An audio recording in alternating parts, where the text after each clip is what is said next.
দর্শক,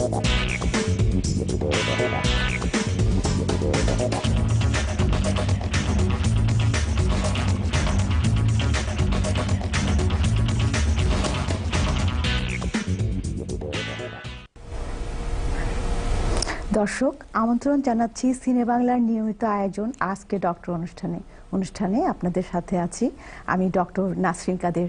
আপনারা জানেন আমাদের এই অনুষ্ঠান সাজানো হয়েছে আপনাদের বিভিন্ন স্বাস্থ্য বিষয়ক প্রশ্নের উত্তর নিয়ে, এবং এই অনুষ্ঠান নিয়মিত প্রচারিত হয় প্রতি বুধবার নিউ ইয়র্ক সময় সন্ধ্যা 7টায়। আমাদের প্রতিটি অনুষ্ঠানে একজন বিশিষ্ট চিকিৎসক উপস্থিত থেকে আপনাদের বিভিন্ন স্বাস্থ্য বিষয়ক প্রশ্নের উত্তর দিয়ে থাকেন। আজ আমাদের অনুষ্ঠানে উপস্থিত আছেন doctor Maksud Chowdhury. Doctor Maksud Chowdhury MBBS পাশ করেছেন চট্টগ্রাম মেডিকেল কলেজ থেকে। তারপর দীর্ঘদিন ঢাকা শিশু হাসপাতাল এবং সৌদি আরবের কিং খালেদ হসপিটালে কাজ করার পর চলে যান ইংল্যান্ডে। সেখান থেকে MRCP করেছেন চাইল্ড নেফ্রোলজির উপর।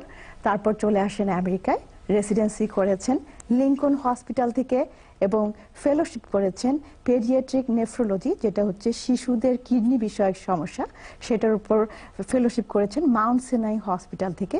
বর্তমানে অ্যাসোসিয়েট প্রফেসর হিসেবে কাজ করছেন সেন্ট জর্জ ইউনিভার্সিটি এবং অ্যাটেন্ডিং ফিজিশিয়ান হিসেবে কাজ করছেন কনি আইল্যান্ড হসপিটালে। আসুন আমন্ত্রণ জানাই ডক্টর মাকসুদ চৌধুরী। ধন্যবাদ নাসরিন। সিনেমা বাংলাকে আমার ধন্যবাদ জানাচ্ছি আমাকে আমন্ত্রণ করার জন্য। তো আমার আজকে ডিসকাশন বলতে যাচ্ছিল, আমরা আজ কথা বলছি নবজাতকের যত্ন নিয়ে। আসুন জেনে নিই নবজাতকের বিভিন্ন সমস্যা নিয়ে। নবজাতক বলতে আমরা ইংলিশে বলি নিউবর্ন কেয়ার। নবজাতক বাচ্চাদেরকে যদি আমরা কেয়ার করতে হয়, এটার দায়িত্ব কিন্তু শুধু ডাক্তারের না, মারও আছে এবং অবস্টেটিশিয়ান, পেডিয়াট্রিশিয়ান সবারই দায়িত্ব এটাকে বাচ্চাটাকে কেয়ার করা। তো নবজাতক বাচ্চাকে যদি কেয়ার করতে হয়, আমাদেরকে চিন্তা করতে প্রথম থেকে মা যখন প্রেগনেন্ট হয় তখন থেকেই তাকে কেয়ার করতে হবে। মার মেডিকেল কন্ডিশন যদি ভালো না থাকে, বাচ্চার কন্ডিশন ভালো হবে না।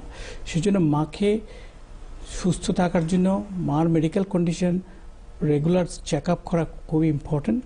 মার যদি ডায়াবেটিস থাকে, মার যদি ব্লাড প্রেশার হাই থাকে, বাচ্চার কন্ডিশন প্রবলেম হতে পারে, মাল্টিপল প্রবলেম হতে, বাচ্চা বড় হতে পারে, বাচ্চার কমপ্লিকেশন হতে পারে। সেই জন্য মাকে রেগুলার প্রিনেটাল কেয়ার করাটা খুব ইম্পর্টেন্ট। মার যদি কোনো ফ্যামিলিয়াল কোনো ডিজিজ থাকে সেটাকে স্ক্রিন করা, সেটাও ইম্পর্টেন্ট। যেমন ধরো আমরা বাংলাদেশে যদি আমরা চিন্তা করি, বাংলাদেশে আমাদের লোকজনদের অনেকেরই আছে থ্যালাসেমিয়া বলে আমাদের একটা ডিজিজ হয়, যেখানে